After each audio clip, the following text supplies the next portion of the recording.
Hello, everybody. Welcome to this week's edition of the Atheist Experience. We're live. It's November 18th, 2007. Hope we didn't blow up anybody's speakers with the initial notes of that song, which I guess were too loud since we heard them turn down. That was Gene Liz Jezebel's Gorgeous, which doesn't really have anything to do with what's going on in the show. I just happened to have it handy and liked it. And although I think we could spin it in a way, because essentially they're talking about there's nothing to do in this town. And that may be the cause of a lot of bad things that we might actually address later on. I'm your host this week, Matt Dillahunty, as most every week. And joining me this week, guest host Denis Loubet. Howdy. Who joins me on our nonprofit show as well. I'm sure they'll get a camera shot over there eventually so that people can wave at Dennis. Hi, Dennis. Hi. Now you can see my big cheeked face and everything. Yay. Ashley couldn't be here this week. And as a reminder, along with the rest of the announcements, we will not be on the air next Sunday. They're closed for, the extended Turkey Day weekend. So we'll talk more about that a little bit later on. As I mentioned, this is a live public access program offering atheists in the Austin area to interact with the public, answer questions, correct misperceptions about atheism, discuss political topics, religious topics, whatever it is that you'd like to talk about. We'll have the number up for you shortly. We do take live calls. You're free to call in and talk about any of the topics we've discussed on the air or whatever topic happens to strike your fancy. There are a number of questions that we get frequently, and so on our website, www.atheist-community.org, there is a frequently asked questions page. And while I'll be perfectly happy to answer questions as they come in, if we end up getting repeat questions in the same show, I'd rather direct you to the FAQ. You can visit the website for more information about the ACA as an organization, including membership and activities and things to do and things to participate in. But I'll go ahead and give off a list of some of them. As I mentioned, we're sponsored by the ACA, which is a nonprofit educational organization promoting positive atheism and the separation of church and state. The ACA has weekly meetings every Sunday at Romeo's on Barton Springs Road, beginning at around 11 o'clock. Except for the first Sunday of each month when they host a lecture series at the Austin History Center located at the corner of 9th and Guadalupe. I'm not sure if we have a lecture set up for December or not, and I'm not sure if we have a lecture set up for January or not, but I do know that Mark Lowy's agreed to do the February lecture. We'll have more information about that when we get closer. The audio portion of this program is available from our website, atheist-community.org. If you click on the link, and also if you go to atheist-experience.com, which you can get to from our main page, there are a number of links to download the audio in various formats. There's also an audio podcast, and now the video portion of the website is available as a podcast and by direct viewing at Google Video as well. So when you go to the Atheist Experience page, you can click on the link for the archives. I think the last 4 or 5 years of the show are all up on Google Video now. Wow. So yeah, everything's on the web. We just had our 10th anniversary show a couple weeks ago. The ACA is a little over 10 years old. The show's 10 years old. And we've got about half of the programs up on Google Video now for people to watch. And it's working out really well. We're getting lots of feedback from around the world. Cool. Which reminds me, if you'd like to get in touch with us, provide any comments, questions, feedback, criticisms, you can email tv@atheist-community.org. That email goes to myself, the co-host, some of the people behind the scenes. We cannot guarantee that we'll answer every email that we get, but we do read all of them, and if there's action to be taken, we'll definitely try and make sure that happens. If you don't get through on the telephone today, or if you'd rather not get through on the phone and speak to us live, you're free to email that, and I often have lengthy discussions with people who email us and would just prefer to talk privately and not on the air, and that's fine. One of the questions that comes up a lot is, why do you do this? What purpose is there in having an atheist group and doing a TV show to talk about how you guys don't believe in God? Right. Why would we argue against something we don't believe in? Yeah. While our stated goals are education and the advancement of positive atheism and the separation of church and state, one of the things that happens frequently is that, believe it or not, atheists are a much bigger minority than anybody suspects. The non-religious is a considerably large minority. Possibly as many as 20% or more that identify as non-religious. Let's hope we don't accidentally become the majority, because then we'd have to surrender our claims of persecution. Yes. You can't persecute the majority. That's right. Well, maybe, I don't know. Maybe we'll change our tune when that day rolls around. But anyway, actually, when that day rolls around, I probably wouldn't be that interested in doing the show anymore. Mm-hmm. But one of the things is to serve as an outreach opportunity to let other atheists in the Austin area know that they're not alone, that there are opportunities for them to engage in social activities with people who are like-minded, that they don't have to sit quietly by with their mouth shut while people are just happily launching religious platitudes back and forth, assuming that everybody around them believes the same thing. Yeah, and that's a thread that goes through a lot of the email and letters that we get, is that people are, as atheists, they're isolated in a sea of theists. Yeah, and we get emails like that all the time from people, and people showing up at the events saying, "Oh, I'm so glad I found you guys here. I thought I was the only one." Well, you're not the only one. Nope. And you're welcome to join us. In addition to the Sunday morning brunch and the lecture series, the ACA hosts a number of social events throughout the week and year. On Thursdays, we have Atheist Happy Hour at the Dog and Duck Pub on 17th and Guadalupe, beginning at around 7 o'clock and running until late in the evening, usually. All of our events are open to the public. Any atheist or atheist-friendly person is welcome to come down and attend. If you're coming down, however, to preach, proselytize, or provoke, please don't.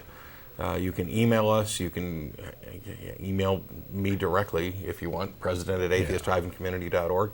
I'd rather field that than have you come down and disrupt a dinner where people are just trying to enjoy themselves for the most part. Yeah, we don't want any atheist enemies there. Yeah.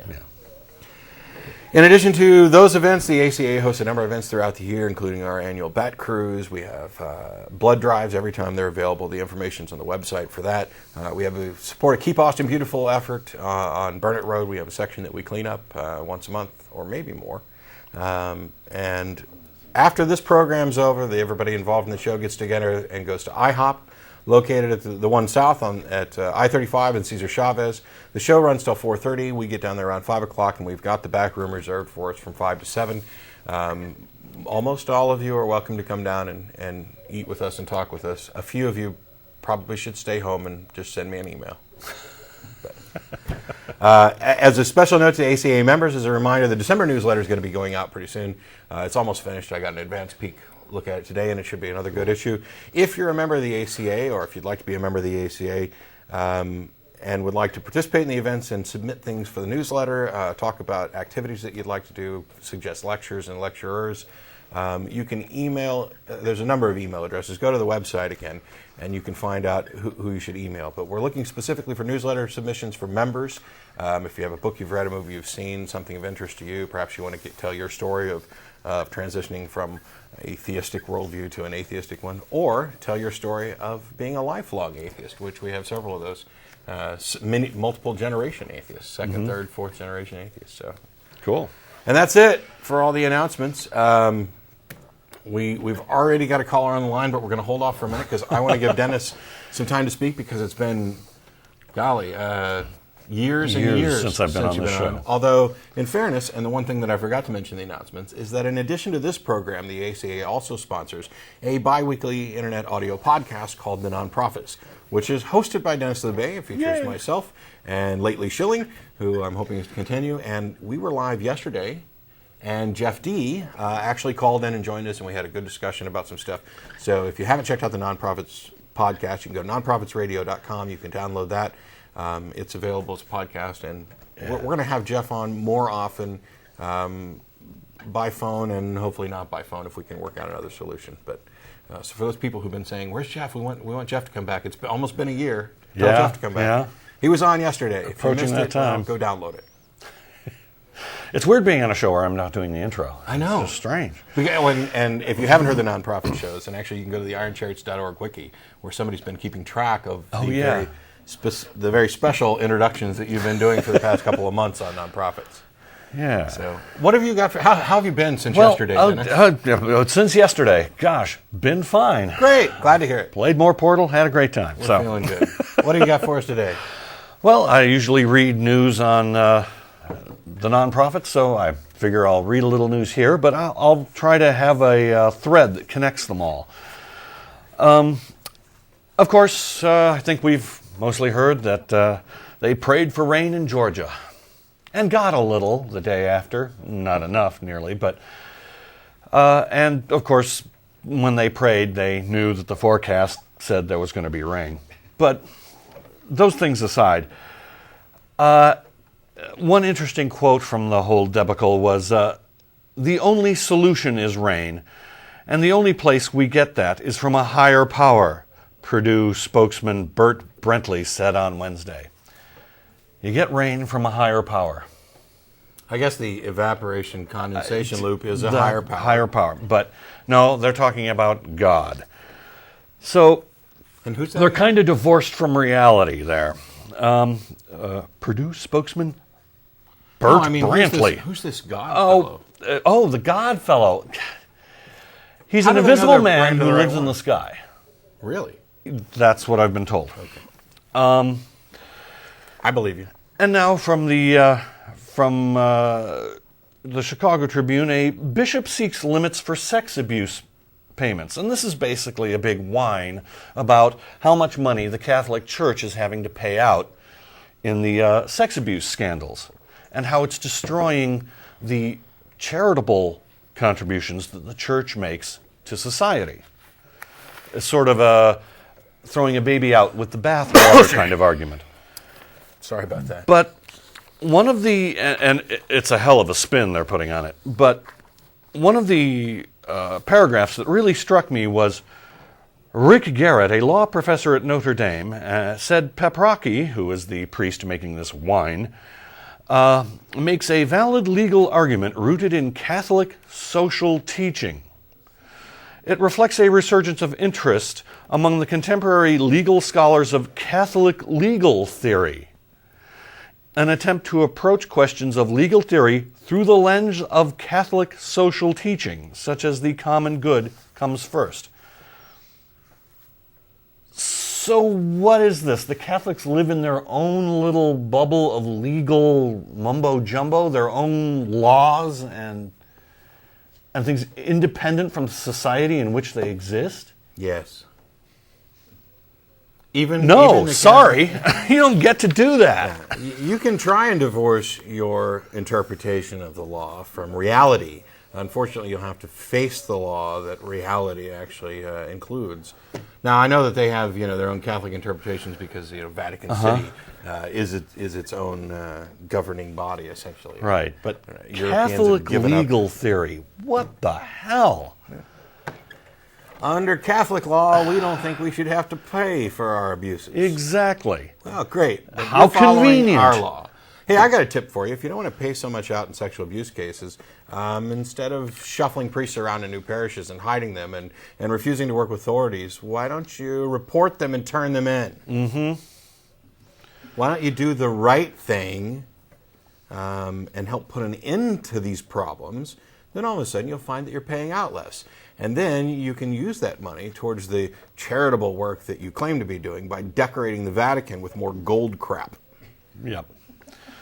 And now here's one that I'm behind on. This report was from the 16th. It's now the 18th. Oh, no. You're behind 2 days. But it's the Russian doomsday cult that's hiding in a cave right now. I can't imagine much has changed unless somebody decided to charge the place. What's wrong with those people? They've been living in a cave or something? These people have. Apparently a religious cult has decided to live in a cave waiting for the end of the world. Why a cave to wait for the end of the world? I don't know. I guess the cave is more protective. But they say inside that hole, deep in the countryside of central Russia, at least 29 people, 4 of whom are children, live in a cave. Authorities say they are members of a little-known cult, and they refuse to leave the cave before May, when they believe the world will end. They have threatened to blow themselves up if anyone tries to remove them. And so right now the police have a big cordon around the place, ostensibly to prevent other people from trying to interfere with them. They're also making attempts to talk them out, but they're not, apparently, at least at the issue of this news report, they haven't stormed the place or anything like that. So it's kind of Russia's Waco. They have weapons, apparently gunshots have been fired. Nobody's been hurt or anything, but they're going, oh great, now it's an armed cult in a cave. Right. On the one hand, you've got the police there who can kind of serve to run interference in case family members of this whack job cult tries to interfere, because there's like 16-month-old kids down there. Mm-hmm. And I could see that if I was the grandparent of a 16-month-old, you'd want them out. And my kid had joined this crazy cult that was living in a cave waiting for the world to end in May, I'd try and get my grandkid back. Yeah, you'd want the police to do something. So the police are between a rock and a hard place here. Yeah, Right. and the thing is that if they're refusing to come out till May, then there's no That's quick quite and easy a while. resolution. So we've diverted resources, or at least the The Russians here have yeah. diverted resources to this. They can't afford to do that till May. Right. There's no way that police are going to sit out there till May. So one of two things is going to happen. Either they're going to convince these people to come out and wait for the rapture in a shack where they can actually eat and interact with other people. I mean, Yeah. why do you need to? Why does God need you to hide in a cave until He shows up? And the other thing hide is that, somewhere with an internet connection so you can watch the destruction Right. of the world, on YouTube. Yeah. The other option, of course, is that this is going to turn into a nasty, terrible bloodbath like Waco. Could be. As an aside, I'd like to see us find a way to avoid that. the guy behind the cult is a guy named is a name that I will mangle as Kuznetsov, and apparently he has 2 higher education degrees and is a certified engineer. What is it about engineers and weirdo fundamentalists? Well, anyway, finally the last story is couple site Bible for defense. Pairs say religious beliefs keep them from having attorney. It's some, court case about people trying to operate a plant nursery without proper paperwork and stuff like this. But it's another thing about religious people living in their own little bubble. During the preliminary hearing, both Wendy and Gail Albert Roseberg said they are prevented by their religious beliefs from signing any type of agreement with anyone or any organization. And they faced the court without the aid of an attorney, quoting the Bible as saying God will give them the proper words to speak. On the one hand, they're kind of ripping off Kent Hovind's plan. Yes, they're doing exactly that. I don't need to pay taxes because God is the owner of my property, and they're doing a little bit of that too, exactly, Yes. almost word for word. On another level, I actually, as sad as it is, and as much as I wish we didn't have to deal with silly crap like this, I like it when cases like this come up. Because what they do is they begin to kind of show everybody what you can do, how you can abuse the system or attempt to abuse the system on behalf of religions. Because we live in a country where there is, in fact, religious favoritism. One of the key points, which is something I actually discussed on Friday night when Dan Barker came to lecture, which I'll talk about later if we have time, is Bush's faith-based initiatives in general. There may even many religious people are opposing these because we find out that they're giving money to without any showing of efficacy, without any oversight. Oh, yeah. And it ends up being to promote religion. But there's another faith-based initiative that's been kind of established since the beginning of our country, or at least when we started allaying taxes, and that is that churches and religions are not taxed. And they get this benefit for free without any showing that they have any deserving or good reason not to be taxed. And I'm all in favor of nonprofit organizations that serve society and provide real benefits to society, and offering them tax breaks because they're providing a service that would ordinarily perhaps be pushed off to the government or somebody. But churches don't have to make this showing. You start a church, you start a religion, you might have to demonstrate that you're a religion like Scientology did. No taxes. Boom, you're tax-free. Congratulations. It's kind of weird. They have this thing they like to cite, render unto Caesar that which is Caesar's, right? Yeah. But I think it's kind of disingenuous because apparently it only applies to rulers who are actually named Caesar. Yeah. Everybody else, all the other governments, all the other municipalities, no, you don't have to do anything. A point Dan Barker made was that when a church catches fire, who do they call? They call Right. the public fire department, which is Public paid for by services. tax dollars. Despite anything To which else, they contribute there are some nothing. Yeah, there are some arguments that way. We need to go to callers because I think we actually have somebody it's calling that time. long distance. So we'll get the show started with callers. We got Corey, is it? Hi, how's it going, Matt? Good. How you doing? Great. I just wanted to take this opportunity to say that your show means a lot to me. I listen to it all the way up here in Canada. Wow. I was especially impressed last week when that other Christian show host called in, and you really did whip his butt. It was I was flat out embarrassed for him. I genuinely like Stan, and I like it when Stan calls in. But I'm not going to intentionally be mean to him. But I'm not just going to say, okay, Stan, because I like you, I'm going to kind of take it easy on your argument. But yeah. Yep. So where in Canada are you? Right around Toronto. Toronto? Yeah. So we don't say a boot so much as we say a boat. for reference.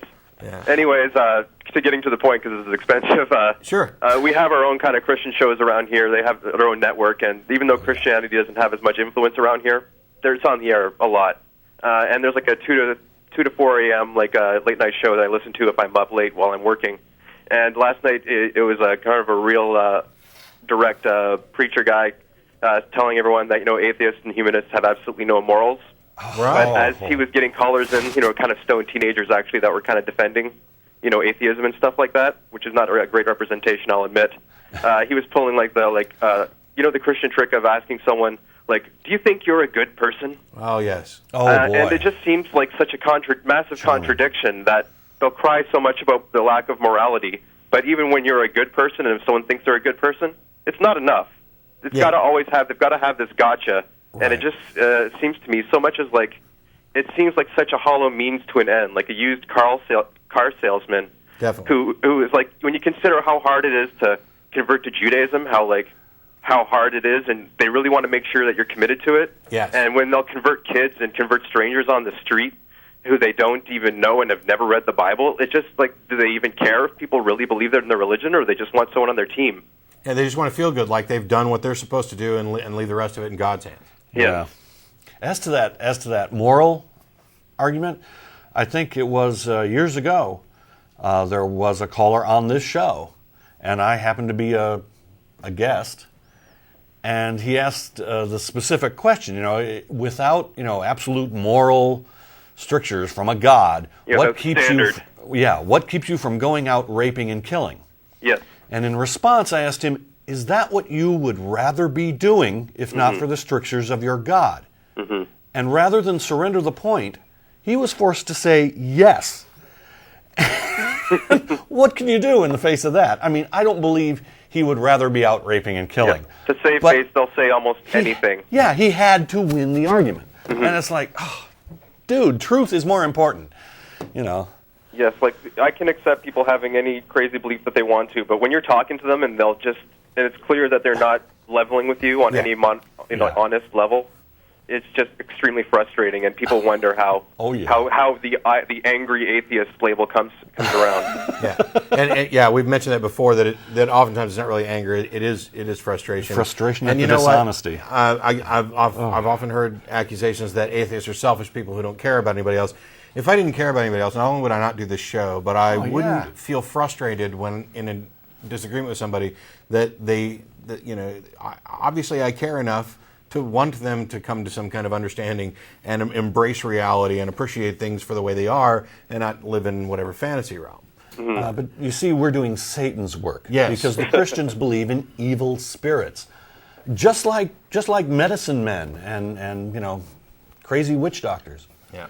Yes. I don't want to run your phone bill way up. Thank you again. This summer, actually, I got an MP3 player. I threw a whole bunch of your old shows on, and I think I lost maybe around 25, 30 pounds just walking around all day listening to you guys. So we're a weight loss program.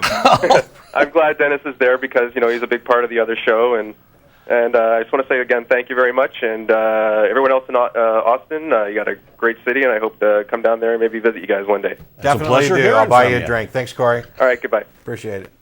Yeah, That's great. It's great hearing people. We do hear from people from all around the world. That's actually, I think, the first call that's managed to come in.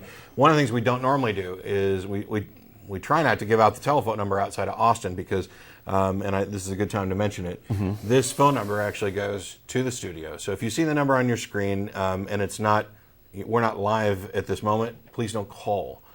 Because that same phone number goes to anybody who happens to be in the studio, and you might be interrupting somebody else's program. So I've got a question, though, about this show. Sure. This guy called in from Canada. Is he actually watching the show? No.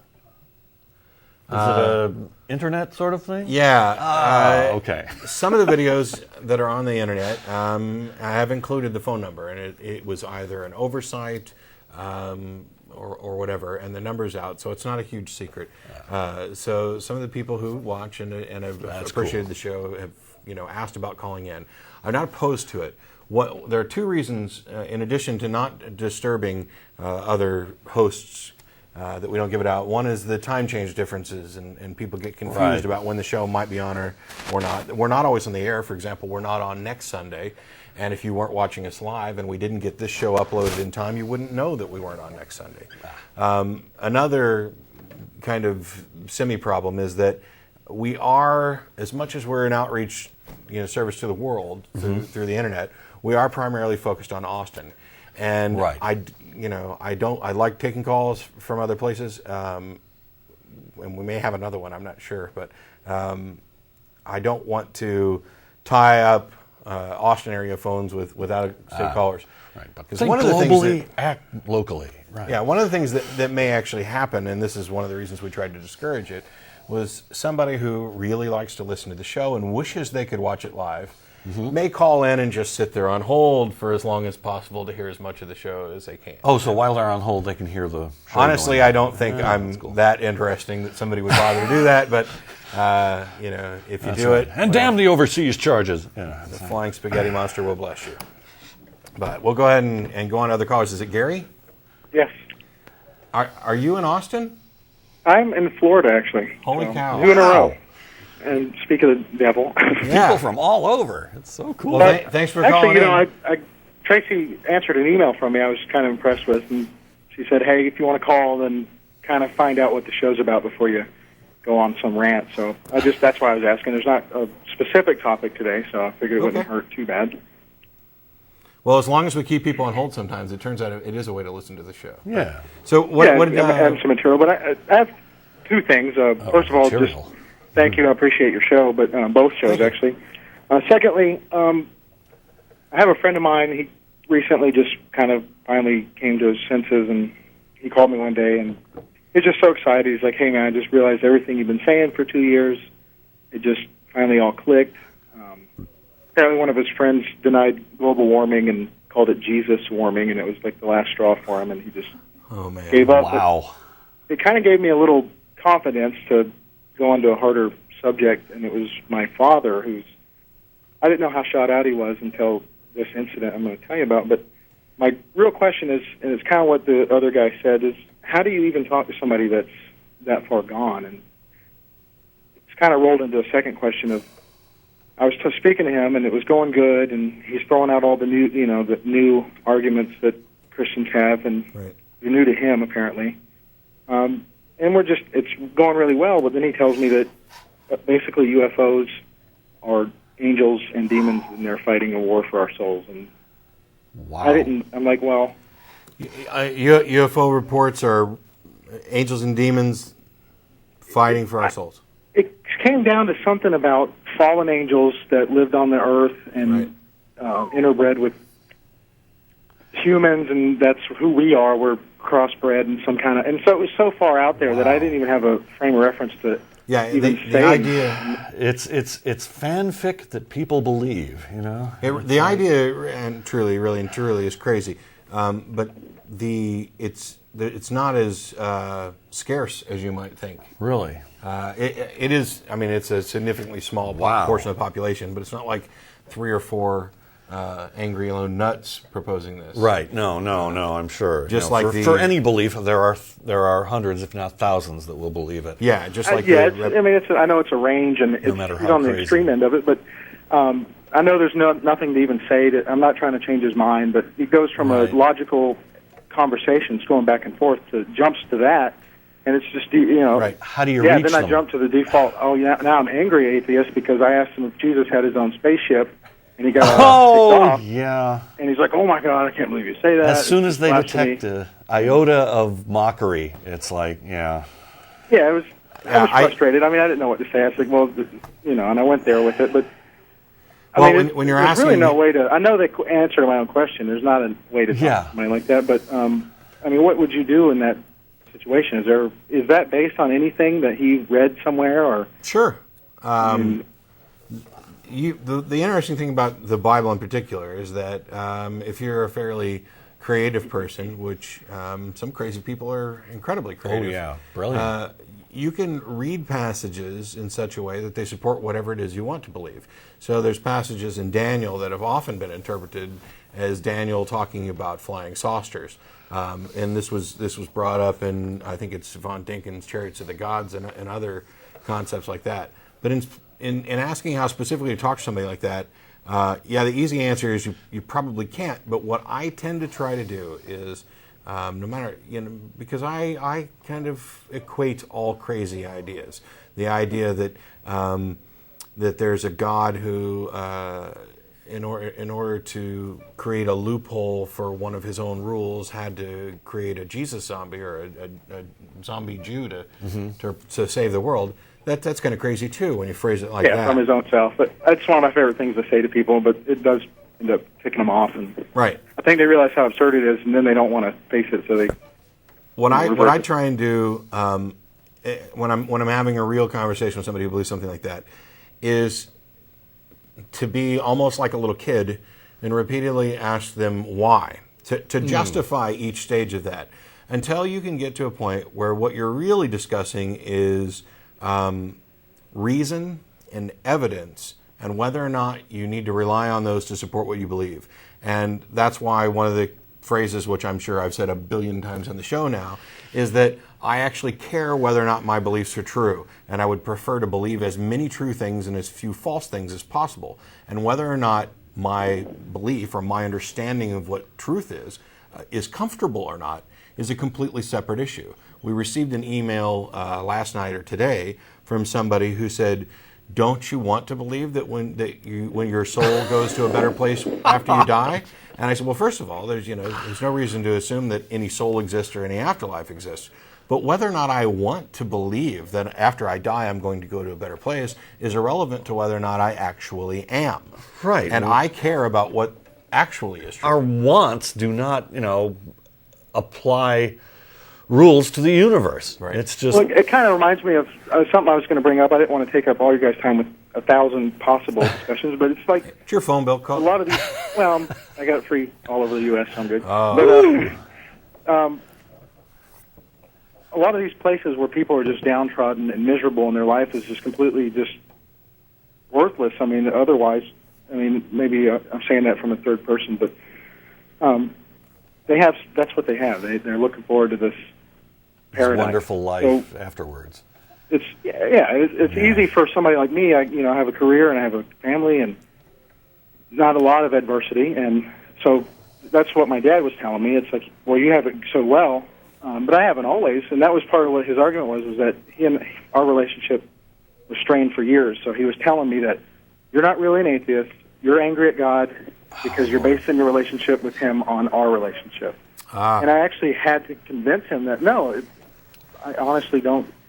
It's the same as because he's anti-Islamic and anti-Jewish and all this stuff. I said, the same way you feel, I feel about that. So it was hard to get that through his head. He thinks I'm upset with basically the Easter Bunny or something. And once we got past that issue, that's when I thought everything was going well. And then all of a sudden it was space aliens.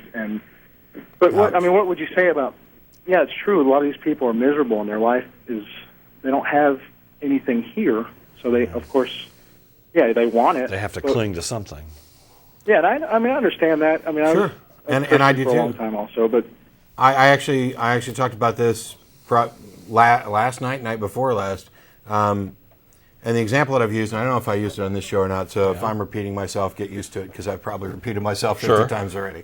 If you're stuck in a mine after a cave-in, and what are the odds of being rescued? Well, we don't know. But what we do know is that that prayer may actually help you.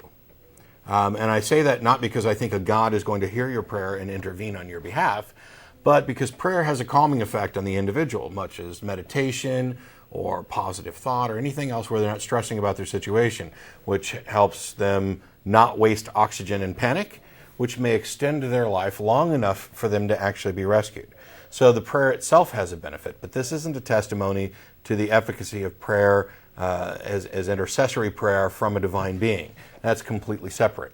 So if somebody's in a bad situation, waiting for something to come, from the sky to save you, right. rather than give you, you can use that as an excuse to say, well, I said a prayer about it, so I'm going to use that. It's my motivation to actually lift yourself up and go do something. Yeah, and if that benefits somebody, I have no objection to that. As a matter of fact, I'd prefer to have everybody embrace reality. I have no objections to people having their personal private beliefs. Freedom of thought and freedom of religion are paramount, and they apply to everybody, and they protect everybody.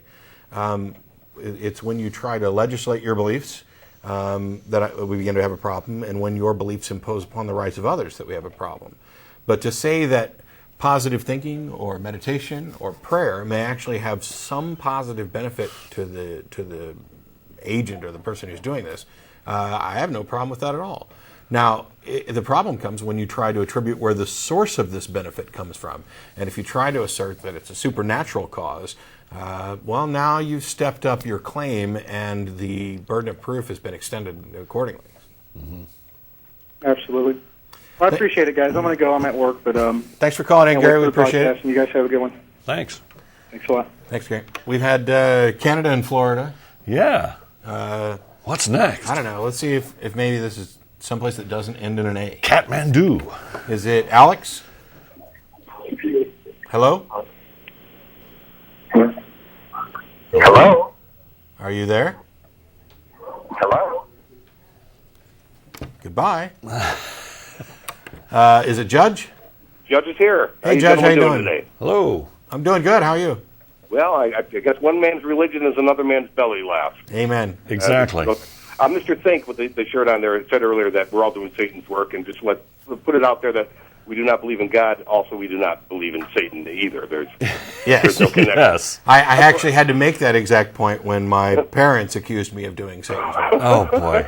All parents, they can be something. And Hey, of course, their response, which it only exists to kind of reinforce what they believe, is it doesn't matter whether or not you believe in him. He's still real, and he's using you. You've been, confused and tricked. That's right. Well, as most Christians say, we're not perfect. We're just forgiven. Yeah. Exactly. Just one thing. As an atheist, I'm constantly referred to as a non-believer, and I just want to be out there that I am a believer. I believe there is no God, and because I'm not doing something that's to the norm, naturally I become this negative entity because I'm a non-believer. But in my eyes, I'm actually a believer, being a recovering Catholic like I am. Question I have is, it seems that whenever I try to debate the subject with a Christian, and I try to avoid it as much as possible, it seems I know more about the Scriptures and the Bible and what's happened than most Christians do, and they come from this place of being from the heart and from faith, but yet they know nothing about being a Christian. And most people that say they're Christians actually aren't. They're Christians of convenience. Yep. Any comment on that? You're right. Oh, well, Okay, my next question is it's been said by others, and I've said it as well, that the best argument for atheism is the Holy Bible. Read it, understand it. Right. Exactly. And every Christian edits their own version. Yeah. Oh, without a doubt. How many versions of the Bible you know. And one other question that was asked to me one time is that the Ten Commandments on the lawn of the Capitol or whatever, and what would the atheists put up? And I said, we already have. There's nothing there. Right. That's exactly what it would be. Gentlemen, got to get back to the Dallas game, but had to tune you in. What's the score? There was no score when I left, but I've been waiting online listening to you guys for the last 15 minutes. So. Okay. Cool. All right. Hey, take care of you guys. Thanks for calling, Judge. Appreciate it. Thank you. So, as a reminder, we got the number up. There were some callers. Some of them fell off, so the lines are actually open again. If you were waiting and you got a busy signal earlier, you can call in now. Wow. Wow. I got nothing much to say. Well, no, I do. I brought up a question on the radio show yesterday. Right. Should I bring it up here too? Sure, you can do that. It was a question to ask Christians. And the question is, would you rather Jesus have not suffered and died for your sins? It seems a reasonable question. I mean, would you actually, if Jesus hadn't been crucified, would you ask him to be crucified? Would you go that far to get your salvation? Or would, in fact, you go to the length of actually nailing him up yourself to guarantee your salvation? I mean, you're benefiting, the Christians are benefiting directly from the death of this poor sap, right? It just seems a little irresponsible. I don't know. You know the Bible far better than I do. Yeah, but I'm actually wondering what real believers out there think, because I know what my answer would have been once upon a time, but yeah, I mean, if you could intervene and rescue him, would you do it? And if not, why do you vilify Judas Yeah. and Pilate and the Jews? Actually, they probably don't vilify Pilate so much, since he washed his hands and blamed it all on the Jews. I came up with a slogan that's, the Jews killed Jesus so the Christians wouldn't have to. I can't see a problem with that. I mean, that seems exactly correct. I have a funny feeling that we're not going to get much of an answer. No, I don't think so. I've raised a number of posers on the show in the past about what people, trying to encourage people to call in and explain things, because as a Christian, if you believe something, I would hope that you would have some reason for it. Now, I realize that many Christians are just making an appeal to faith, and faith, of course, is the permission that gives themselves not to have a good reason. I'm going to believe this without any good reason at all. That's faith. And okay, if your belief is based on faith, well, there's really no point in having the discussion about it. If your belief is based on evidence at all, then we can actually consider that evidence and evaluate. And of course, the question that I asked there, that's actually a logical fallacy. I mean, because I'm appealing to bad consequences. If I say, if the Christian says, yes, I would prefer that Jesus die for my sins, it's obvious he's being a callous bastard, right? And so he doesn't want to say that. But that's just, that's a logical fallacy. Right. And really, I shouldn't use that kind of argument. But the problem is Christians respond to logical fallacies really well. Yeah. Theology is so loaded with fallacies that you might as well. Plus, there's the whole issue of, did that guy actually exist at all or not? Yeah. But, we got, actually the lines are full now, but we got Lynne on the phone. How you doing, Lynne? Oh, me? Yes. Hi. How are you? Hello. Well, you were talking about belly laughs, so I thought I'd share this with you. You were also talking about people not having an answer to your questions about their beliefs. Right. And I was talking one time to this guy who was so eager to convert everybody to his brand of Christianity in his church. So I asked him, instead of creating finite creatures like us people, why didn't God create another infinite God? And he said, I swear, he said, this is what he actually said, he said, that's like saying, why wasn't God a hippopotamus? And why didn't he make another hippopotamus and join the muddy river bottom? What? That's crazy. That's priceless. He had no answer. Oh, yeah, that's an even better one I've heard. I've heard before that, why didn't God just create us, create the final result? Yeah. The souls that were going to end up in heaven, being in heaven, and not even create the ones that would have ended up in hell. Yeah. Why does he knows how everything's going to end up? If he knows how everything's going to end up, why didn't he just create the end state? Yeah, but I like the God question. That's interesting. That's a good one. But thanks a lot for calling in, Lynne. Oh, you're quite Appreciate welcome. I enjoy your show. Thank you. Thank you. Bye-bye. Yeah, that's a question that I may actually pose to somebody at some point. Yeah. It hits on a couple of issues, and one of the things is that it would be ugly. Before. What would two omniscient creatures talk about?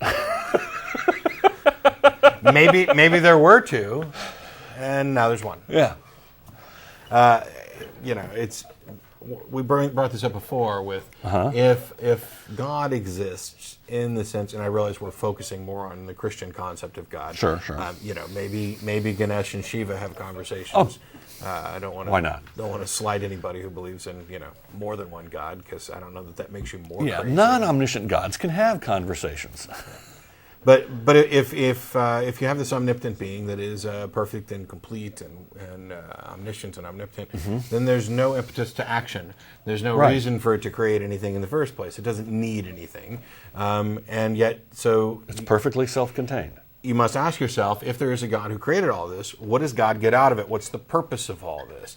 If it is, as some Christians seem to believe, even though they probably wouldn't phrase it this way, some kind of soul filtering system to filter good souls down what one it is, pipe yeah. and bad souls down another, why is this system the preferred method for doing that? Why did he create the souls in the first place and need to filter them?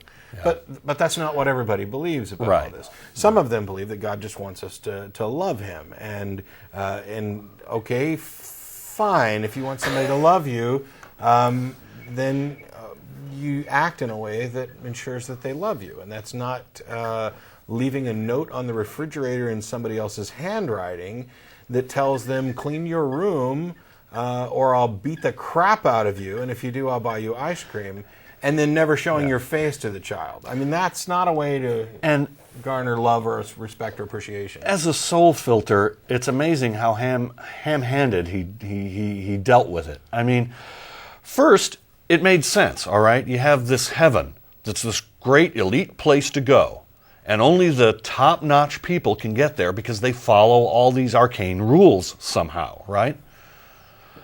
But I guess God realized when he kept phoning, to the gates, the pearly gates, and the guy kept saying, no one's here. We don't get it. No one can meet these strictures you've put on people. Coveting, how can they not think about a white elephant, right? And so the God said, well, I'm going to have to create a gigantic loophole to allow some people into heaven.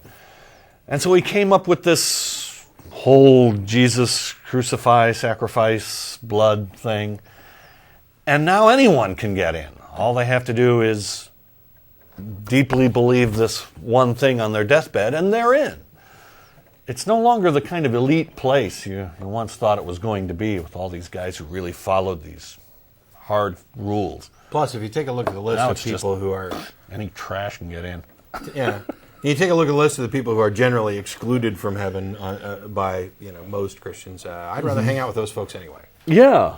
I mean, you give me a choice from hanging out with Pat Robertson or Richard Dawkins. Well, I know which way I'm going. Voltaire, man. Oh, yeah. Voltaire, Isaac Asimov, Carl Sagan, Albert Einstein, just the list goes on and on and on. I'd rather hang out with any of those people for 5 minutes or than be stuck with Falwell for eternity. That's hell. That's not heaven. Of course, it's hard having a conversation with your feet on fire, but still, it's better than sacrificing your integrity. You got to be able to tune out the screaming eventually. It's better than sacrificing your integrity. But anyway, we got Stan on the phone. How you doing? Hi, I'd like to address the question you posed about would someone crucify Jesus if somebody else didn't do it for him? And I think if you understood why that had to happen, then it would make a little more sense to you, maybe on some level. But, we actually, Dennis and I discussed this yesterday, and I think I do understand the theological reason behind it, but I didn't want to interrupt. I wanted to let you call in and give the answer. So go ahead. Well, for one, it wasn't necessarily the Jews or the Romans exactly that they were the tool used for that crucifixion, but it was Satan in the long run who wanted that done. And so we have Satan to thank for our salvation? Yeah, it's a certain irony in the way that God planned these things, that Satan cut off the branch that he was sitting on, where Jesus was able to take the power of life and death from Satan, with the accuser who used to have that power, and now Jesus has the power of life and death, and Satan kind of cut off the branch he was sitting on and his power position there. So it's kind of a beautiful irony there that is some of the wonderful things I've learned about in the Bible that is just beyond any kind of comprehension of things that we can think about. Yeah, it means that Satan is an utter moron. And not the prince of lies, as we thought. He's a fool. No, it means God outwitted him in that he played on. Why should that be surprising that the ultimate omnipotent, omniscient being can outwit one of his underlings? Well, didn't God create Satan? We don't know all the details there, but so something else. Satan was around when God, and actually was at his throne at one time. We know that. So are you saying that it's possible that God didn't create Satan? I'm saying we don't know the details of that. That's what that means. So you're saying it's possible that God didn't create Satan? Yeah. Well, I guess we could say we don't know. Okay. You're saying there are two possibilities. One, God did create Satan, and one, God didn't create Satan, and both are possible. You're saying that. Yeah, my thing is that either God created everything, or God created some things, and something else created other things. And if you're allowing for that possibility, then you're allowing for the possibility of another creator and other possibilities and other worlds.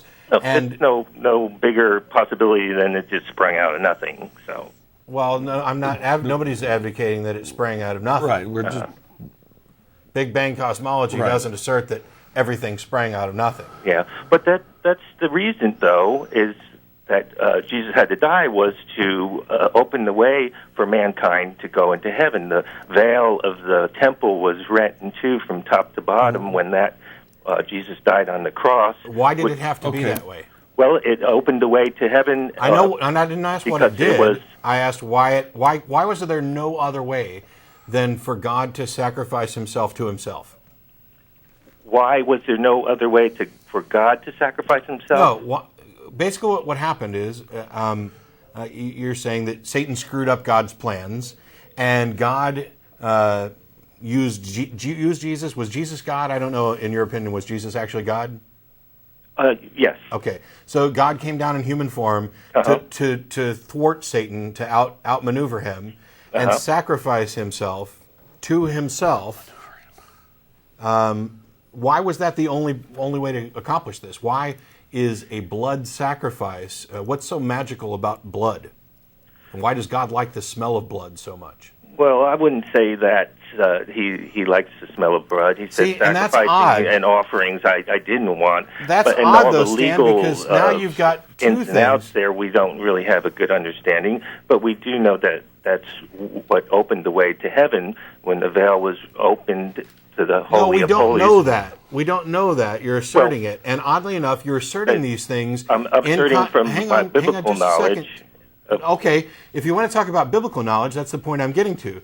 You're asserting these things in contradiction to what's in the Bible. Because in the Bible, in Isaiah, you have God saying that I, the Lord, create all things good and evil. And it specifically states that Satan was one of God's creations. As a matter of fact, Satan was God's, Lucifer's, it's in Isaiah. I mean, actually, that part talking about the king of Babylon, it has nothing to do with Satan there. It's... The other thing is that in the Old Testament, it specifically says that blood sacrifices were made and the odor was pleasing to Yahweh. So God likes the smell of blood. Blood sacrifice became the tradition, and Jesus was used as the new blood sacrifice. My question goes a step further. Why does this God seem to have a sick fascination with the smell of blood? What magical power is there in this that relinquishes a sin? If he's making the rules, he could have made any loophole or any pathway to circumvent the rules. For example, if I say the rule is you're not allowed to go out after dark, and if I find that you've snuck out, I have a variety of ways for you to make amends for this, including potential punishments of you're grounded or you're going to lose part of your allowance or other things. But this God specifically chose to say, if you violate these things, what I want you to do is go take another one of my creations, place it on an altar, slice it open, gut it, and burn it so that I can smell it, and this will alleviate your sin. Now, why does that system make sense and a more reasonable system, at least to me, is not used? Well, for one, the sacrifices and things only pointed to what Jesus would do. And so that's probably why those things were initiated, because they pointed to what Jesus would ultimately do, was sacrifice himself. Now, why the so they were all window ins and outs of that, we're not, I don't know for sure. But we don't know all the details there. But we do know that when Jesus died on the cross, that opened the way for humankind How do you know to go that? to heaven. How do you know that? Because I don't even know that he existed or that he died. So you're saying that you know when he died, it opened... If you believe the Bible or not. Okay, if you believe the Bible, then you can claim to know it. And I do. So. Okay, I don't think that believing the Bible is sufficient for claiming knowledge. Now, you may believe that Jesus opened the pathway. If you don't believe it, it's not. But if you do, then that changes everything. So, and that's where you guys kind of draw the line. You don't believe the Bible is credible. Yeah, and I'm wondering why anybody would. Well, if one does, though, and one believes it's credible, then that changes everything for that person. And so when you, in your belief system, decide that you don't believe something, then that changes everything for you, and now you don't believe in a God. And so your kind of religion is to have no God. And so you guys have kind of created a religion of your own. No. Sure. Because there's no dogma, no tenets, no rules. We just simply happen to agree. Well, you're saying that there's no God anyway. Pause, so Stan, if pause. That is your case that there's no God. All right, I put you on hold. I just want to finish this. I'll let you get back on there. We're saying that no claim that a God exists has been sufficiently proven to convince any of us. We don't believe any of them. That is not the establishment of a new religion, because we can still disagree on a lot of things. Religion is without a God, and so you're saying other religions don't have a God. So what's the difference between you guys and other religions? Saying I don't believe you is not a religion. What's that? Bald is not a hair color. Well, but your belief system is a religion to you. Not collecting stamps is not a hobby. Atheism is not a belief system. Sure it is. No, it's not. No. Stan, I'm putting you on hold again. Atheism is not a belief system. It is a single position on one issue. Theism is the state of mind where you have a belief in a God. Atheism is a lack of that belief. There's no belief system, there's no dogma, there's no tenets, there's nothing that says that Dennis and I will agree on anything other than whether or not a God exists. Everything else is up for grabs. And that becomes the subject of what kind of philosophical positions and systems you want to adopt, whether it's naturalism, rationalism, secular humanism, Buddhism, pantheism, anything along those lines. But atheism in and of itself is not a religion. The mere fact that we happen to agree on things in this group shows that we as a group have similar ideas. But they're not. You're saying that people in the group who have similar ideas that there is a God is a difference than your group that has a belief system that has no God. One more time? You're saying that your system of beliefs... I don't have a belief system. Well, sure you do. You believe there's no God. Mine is personal. It's not anything tied to atheism. Well, mine's personal, too. It's tied to my belief in there is a God. Right. And mine is not tied to my lack of belief in a God. But it's the same thing. You create a group of people that support an idea. Lack and presence are not the same thing. The words don't mean the same thing. But it's the same thing in the long run, since you're saying there's no God. Okay, if you're saying we're not saying there's no God. We don't say there's no God. Actually, we say we don't believe in one. The people who believe in a God are wrong, and so... No, I'm saying I don't think that you're correct. I can't demonstrate... Actually, I would say that there is no God, and that in anything that amounts to useful knowledge, I know there's no God. Yeah, so you're a strong there's no real atheist in difference between your system of belief and your... What is my system of belief, Stan? Your system of belief is saying that God doesn't exist. No, that's not a system. We have a group of people that belong to the same club that says God doesn't exist. No, that's not a system, Stan. One does not a system make. Well, what's the difference between you and a religion, then? Because religions have shared beliefs and dogma and tenets. That's what you have. You no, share we don't. Beliefs and dogmas and tenets. No, we don't. Sure you do. You have different sects Name one. Name Name one tenet of atheism outside of the belief that there is no God. Well, there's varying degrees of atheism. Some people think there might be one, and we just don't know it. Some people say there's none. And so, I asked you to name a tenet. You're accusing us of being a religion that has dogma and tenets. Name a tenet or I'm hanging up. It's a set of beliefs. Name a tenet or I'm hanging up. Well, a tenet is a set of beliefs, right? No, a tenet is an assertion that is dogmatic about an ethical or moral situation. An assertion is a belief, is it not? Okay, I said outside of our shared belief that we do not believe in a God. Name one tenet. You're accusing us of having dogmas and tenets. We don't have dogmas, tenets, rituals. Name one. A tenet is a belief. It's an idea that. Are you going to name one or describe one? Because I'm really getting tired. Well, I think that your tenet is that some people believe there's God. Goodbye. Sorry, Stan. I asked for any tenet. The fact that we share a common belief position on something is not necessarily a tenet. But I had already excluded that one, and I asked, and you just hem and haw. You want to accuse us of being a religion because that makes you feel more comfortable. We're just like you in some other way. We're just as bad as those fundamentalist Christians or whatever. The fact of the matter is, atheism is not a belief system. It is a position on a single issue. Now, we as atheists have come together in a community, and we do have some shared beliefs that are from other philosophies, like secular humanism, or just invented out of thin air on our own. We happen to agree on some things. Right. We disagree on other things. But atheism doesn't qualify as a religion. It doesn't have ceremony, worship, dogma, tenets, anything like that. We don't take tithes. We don't anything that would qualify in any kind of general sense as a religion. We don't qualify. Now, in a broader sense, when you're talking about if you're going to say that religion is simply a philosophical position on the existence or non-existence of a God, then atheism is religion. Let me ask you this. Maybe this will make it easier. And I apologize for doing this after I hung up on you, but you can think about it and call back.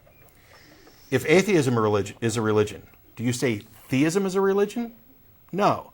Theism is a category, and the subdivisions under theism get divided down to the point where they become religions, whether it be Catholic, Protestant, Hindu, Buddhist, Muslim, Jainism, whatever. Those are categories that are all under this heading.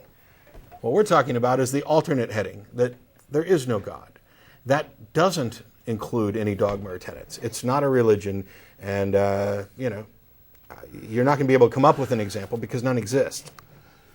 We have within the ACA, and this is a good time to point this out for atheists in the Austin area. We'll be going to IHOP after the show at I-35 and Cesar Chavez, and anybody who's atheist or atheist friendly is welcome to join us for that. For those of you atheists in the Austin area wondering what kind of people are in the ACA, there are all kinds of people. We are your coworkers, your neighbors. There are Democrats, Republicans, liberals, conservatives. There are people who are pro-life, who are pro-choice. There are people who are for and against school vouchers. That people have different positions on immigration. People have different positions on the war in Iraq. People have different positions on everything. As a matter of fact, apart from this issue of whether or not a God exists, I can't think of a single thing that I'm certain that every member of the ACA agrees on, except that they like having me on TV. And I don't think they all do, but that might be a tenet. Well, and if not, I'm going to make it one, because I like doing it. In the early part of that conversation, it was interesting. There's a question I like to bring up when I mentioned Satan has to be a moron. Because when we're talking about the end times, right? Satan creates the Antichrist, and there's this big battle, and God wins. Right? Well, all that Satan has to do to defeat God's plans utterly and completely is sit on his thumbs. If he doesn't create an Antichrist, all the plans are void. God's screwed. Now, I'm sure, maybe the devil can't read the Bible, can't touch it because it burns his fingers. Well, I'm sure he has some underlings that can read it to him. It's like he's got to know this stuff. And unless he's a total, utter moron, he's not going to cooperate. Well, considering that he used to be God's right-hand man and served as the accuser, I think there's a good case to be made that what we're talking about here in this Christian theology isn't the good-evil paradigm that a lot of them would like to play out, but a cooperative system where these two are working together. Yeah, Satan is God's thug. If you... He does the dirty work. Let's say you were Mike Tyson's buddy. Okay. And you decided that you wanted to go off and have your own boxing career. All right. But you're not quite as big as Mike, and you can't take Mike. Yeah. How stupid are you to make him your first challenge? come on, Mike, step in the ring with me so that I can get clobbered. I know you're all powerful, but what the hell? Let's give it a shot. You've got this creature that's supposed to be God's former right-hand man who rebelled along with a bunch of other angels who said, oh, we don't like the way you're ruling it. We're going to take over even though we know you're all powerful and we're screwed by even attempting to go against you. But we're going to have this struggle down here on earth with these little human things that you've created, and we'll tug at their hearts and pull and try and direct them away from you because somehow collecting more souls might make us the winner. But since you're omniscient and know the future, you already know what our plans are and that we're going to lose.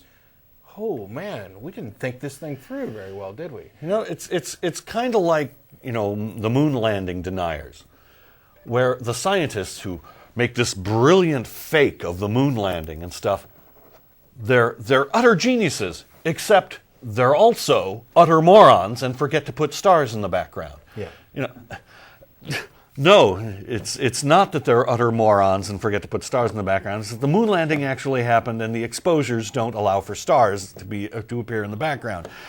But it's like their plan requires that the scientists be both genius and moron. Yeah, and it's like for all conspiracy theories. The government has to be incredibly nefarious and brilliant to construct this plan, but they're also dumb enough to leave little bits of evidence so that the people in the tinfoil hats can follow it even when the experts can't. 9/11, they point to, it looks like a controlled demolition. Well, what moron in this plot and, in this big plot decided, let's make it look like a controlled explosion? Yeah, why would they do that? I'm not quite sure why people don't realize that one of the telltale signs of a controlled demolition is that they make use of gravity, and gravity's kind of around all the time. But anyway, we got callers on the line. We got about 22 minutes left or whatever. Mike, you there? Yeah. You had a question for us? Yeah, I had a question. First of all, though, I think you guys pretty much answered some basics about atheism. What I really wanted to know was what is the difference between atheism and agnosticism? Oh, boy. I know I got my theory. You go. Now, are they both? I mean, is that actually based on theory or? It's my understanding that agnosticism is about knowledge, and atheism of is the Bible. No, about knowledge concerning God, a purported God, whether you have knowledge or not, or of anything. Of anything, right? And atheism is about belief. Knowledge and belief are not the same thing. Belief in self. No, we're talking about, from a philosophical standpoint, belief and knowledge. Knowledge is a subset of belief, kind of a fine-tuning of belief. Okay. So it is possible. There's two different types of agnosticism. There's agnosticism, as Huxley coined the term, which generally contends that the God question is nonsensical, that there's no answer for this. It doesn't. There's no way to know, and therefore they're not going to take any position on it. I think this is a crock myself. But the key thing is that, and we've got an answer actually at ironchariots.org. If you do a search there for agnosticism, you'll find atheism versus agnosticism. Okay. And the thing is that they're asking two different questions. One, theism and atheism address what you believe or claim to believe, and Gnosticism and agnosticism address what you know or claim to know. So it's possible to be a Gnostic theist, an agnostic theist, a Gnostic atheist, or an agnostic atheist. Yeah. And the way that works is, if you're a Gnostic theist, you believe that there's a God and you claim to know that a God exists. Yeah. There are theists who believe in a God but don't claim to know that he exists. I think Stan may fall into this category. He definitely believes, and I don't want to speak too much for him. He believes, but when pressed on the issues, he'll say, well, we don't know, or we don't know enough about it to make a claim of knowledge. In atheism, I think the agnostic theists and the agnostic atheists, which would be those people who don't believe in a God but don't claim to know that no God exists, right. I think they're the bulk of everybody. Right. That the majority are agnostic. They don't claim knowledge. I actually used to fit that category, but I've now kind of switched to where I would identify myself. You've got the courage to... as a Gnostic theist, but only because I'm making a specific claim atheist about what qualifies as knowledge. I don't need absolute certainty in order for something to qualify as knowledge. I think that absolute certainty is a useless concept. It's something that you can't attain beyond esoteric affirmations like, I absolutely know that my name is Matt, but that's only because I've defined that that's my name. Right. Anything else, we're talking about degrees of certainty. So, for example, I know that when I drop this pen, or when I let go of this pen, it's going to fall down. Right. I don't know it absolutely, because there could be some situation where gravity just decides to work different, or maybe I'm in a different place. But based on all the things that I do have an understanding of, I can claim as knowledge, despite not being absolutely certain. I know this pen's going to fall. And to the degree that I know that pen's going to fall, I can make other claims of knowledge. Yeah. And what I would say is that in the same sense that it's okay for me to say I know there's no such thing as leprechauns, there may be leprechauns. I may just never have seen them. They may be hiding under a rock. They might be on another planet. But in general, it's okay for me to say, I know there's no such thing as a leprechaun. Right. And in that sense, I know there's no such thing as a God.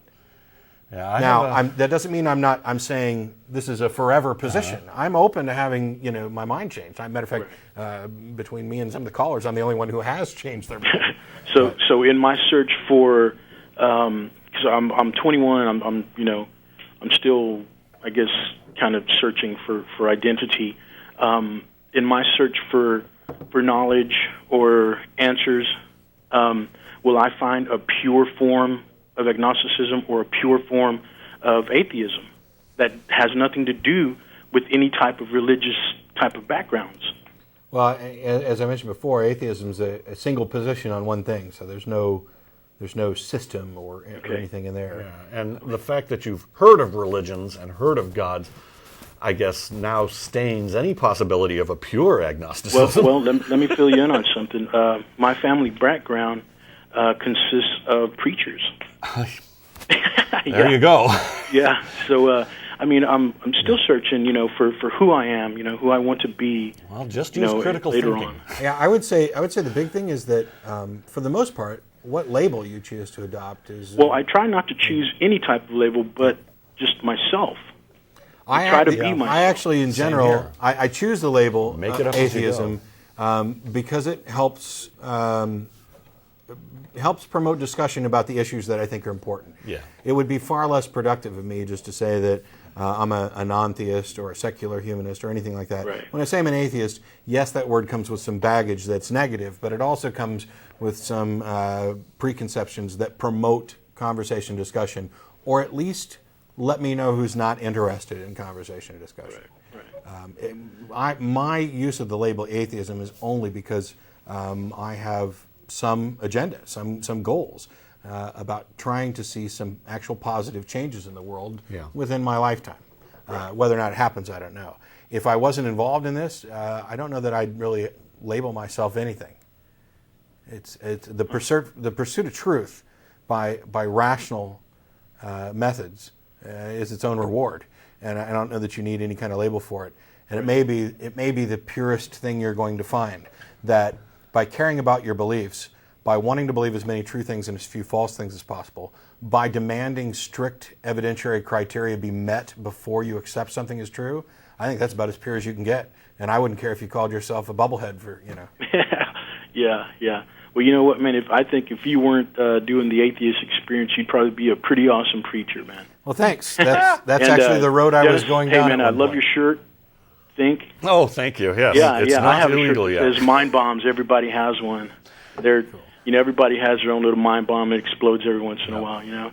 That's why you get some callers that really don't make sense. Like the gentleman that called before me, he was a little lost, and didn't really make a lot of sense. I've read the Bible several times, and there are some truths and there are lots of untruths, but it's like anything else, it's double-sided. So, one question for you before you go: are you a student? Yes, I am. At UT? ACC. ACC. Okay. Yes. We just found out that the I UT did go to Bible college.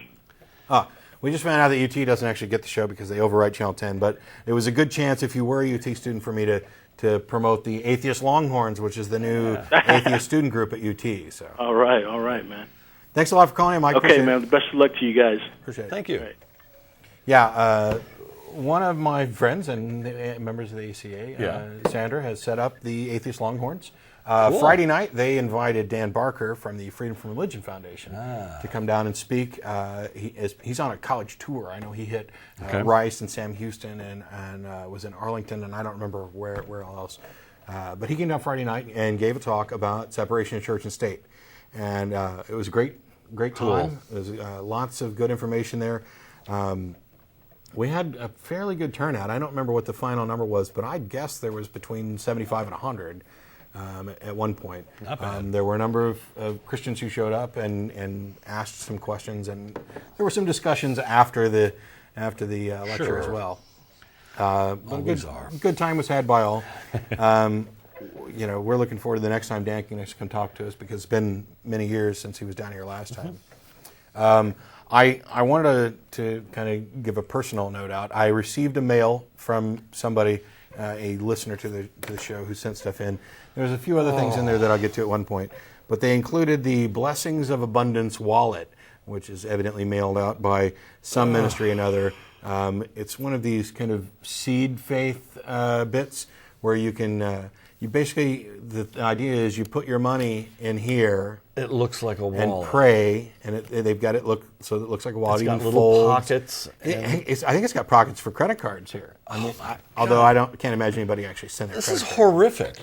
But yeah, you put your money in here and send it to Jesus, and evidently, beloved, I wish all things that thou mayst prosper and be in health, even as the soul prospereth. And so I'm sure they mail it to mostly people over 65. You know. So, you send this off to Jesus, and he sends you back more than you sent. I mean, that's the basic idea. And, of course, the more broke you are, the more you should really consider right. this. I mean, because one of the things is, in the Bible, Jesus talks about who gives more, the poor person who gives $1 or the rich person who gives $1. Well, obviously, the poor person gave more. So if you're dead-ass broke and you send all your money in that envelope, Jesus should make you like a billionaire day after tomorrow. I don't know how the system's supposed to work. You'd think there'd be a lot more billionaires. Honestly, I'm pretty much convinced that it's a scam, like most of the televangelists, and I think most reasonable people, including many of our religious callers and viewers, would agree that these guys are scam artists. Believers wouldn't lie. Well, see, the thing is that some believers would say that these guys aren't believers. Oddly enough, we don't have a really good definition of what a true Christian is. As soon as you Nor do we have an objective test. Yeah, well, we do have a test. What's that? As soon as you stop doing what the good Christians say you should be doing, you're not a good Christian anymore. When you run off to buy some crystal meth from the male prostitute friend of yours, right, you're suddenly now you're no longer a true Christian. But anyway, that was kind of snotty, but we'll. Chuck's online. How you doing, Chuck? Just fine. Can you hear me? Sure. Yeah. Okay. Little echo. Yeah, I was. You're very knowledgeable about the Bible and all, and one thing that I've always wondered about is one of the commandments, "Thou shalt have no other gods before me." Number one. Is that how it goes? Yeah. Yeah. Okay. Well, I think that just that statement, just that God would say that, He's admitting that there are other gods. Oh yeah. Yeah. And so seems like if somebody can believe in other gods, and so if there are other gods, then since Jesus was around back during the Roman days, and I think did the Romans believe in all of the mythological gods? Like the Romans had their pantheon. Yeah. Jupiter. Okay. And actually Christians were the ones who were first called atheists by the Romans, because the Christians didn't believe in the Roman gods. Right. Who was this? The Christians didn't believe in the Roman gods, so the Roman gods called the Christians atheists. Or the Romans called the Christians the Romans, atheists. not the Roman gods, you're right. The Romans called the Christian atheists because they didn't believe in their God. Oh, okay. And this one famous Christian, I think it's Athenagoras, but I'm not positive. Basically, he says, no, we're not atheists. We believe in a God. It's these Greeks who are atheists because their philosophical positions have come out to say there are no gods. We still at least believe in a God, and you know what? Maybe there's a way for us to coexist with our one true God and your pantheon. Maybe you've got it a little bit wrong. And then Christianity ends up being adopted in as the official Roman religion. Boy, that was a mistake. And then you've got the Vatican. So well, God is saying with these 10 commandments, or with that commandment, that He's admitting that He is not the only God. And so there.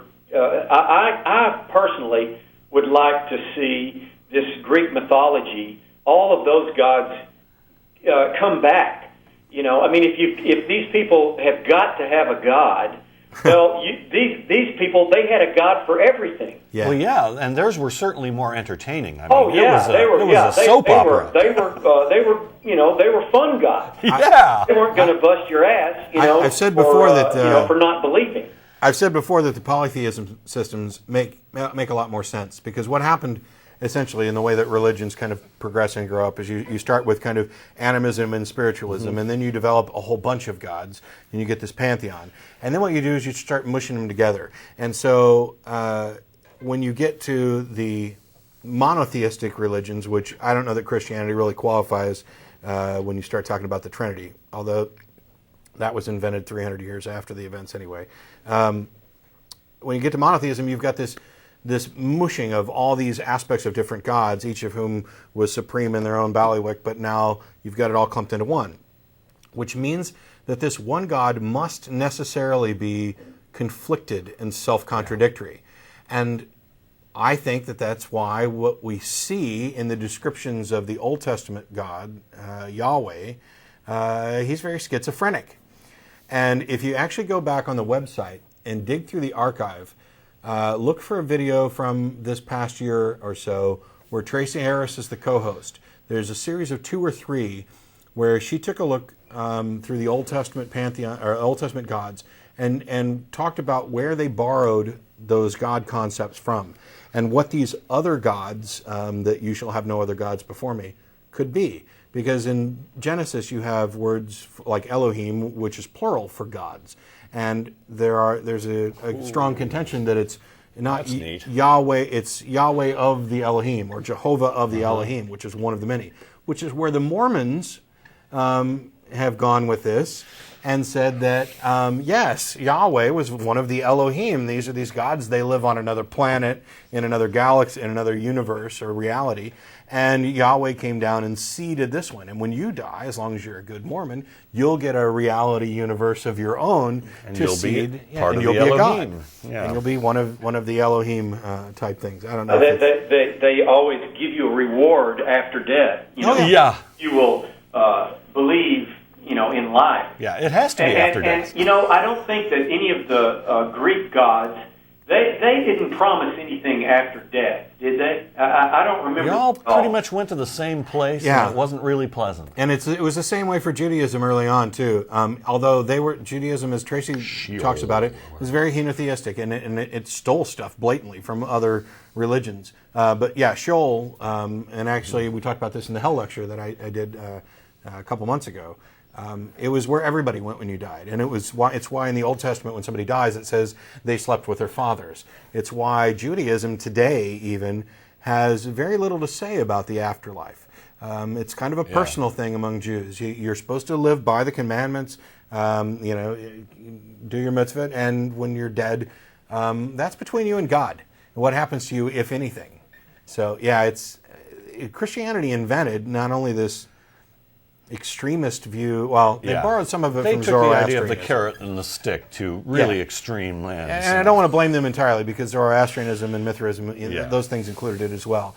Well, I have, from what I know about the Greek mythology, and for any listeners who are confused about a god, I have got the god for you.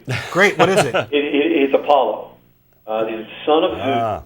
He is the sun god. Yep. Yeah. The reason I say that is it's very simple. If you need a god now while you're trying to make up your mind, this is the perfect god, because with the sun we have everything.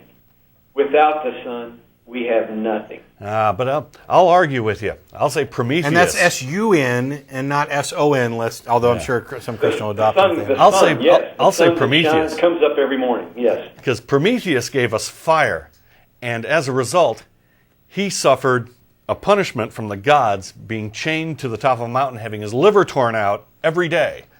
Now that's a sacrifice. Yeah. At least when Prometheus died for our sins, he stayed dead. That's right. Or did he? I don't know. No, he didn't stay dead. He got rescued. He got rescued. All right. Then I'm going to stick with Elvis then, because when Prometheus and Jesus both died, it was like a weekend vacation thing. Elvis is a good one too. I'll go with Apollo, because that's just another Ra. Get this. In India, they have soap operas concerning the gods, the Hindu pantheon. Ooh. And many viewers actually believe that the actors are the gods that they're playing. And so, in some cases, actors from these shows have run for political office and done pretty well.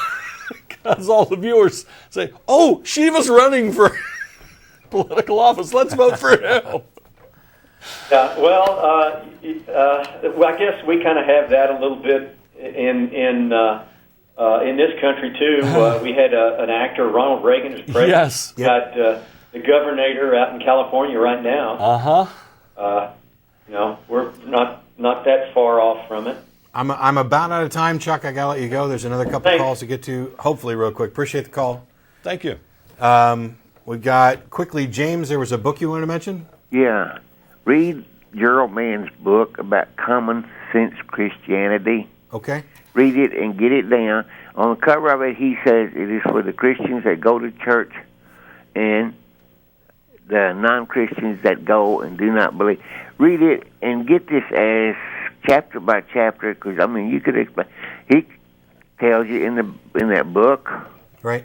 There's flaws in the Bible, and this is supposed to be a real, uppity Baptist minister. He doesn't condemn, and everything else in there. You'd be surprised what he says in it, and this would be a good 3 or 4 month deal, which y'all could put on chapter by chapter. If you do holler, and I want to watch it because I want to see if you agree with what he says in it, and I do. It has to be real good. I'll look for the book. I appreciate the call. I got to let you go. We are down to the last bits here.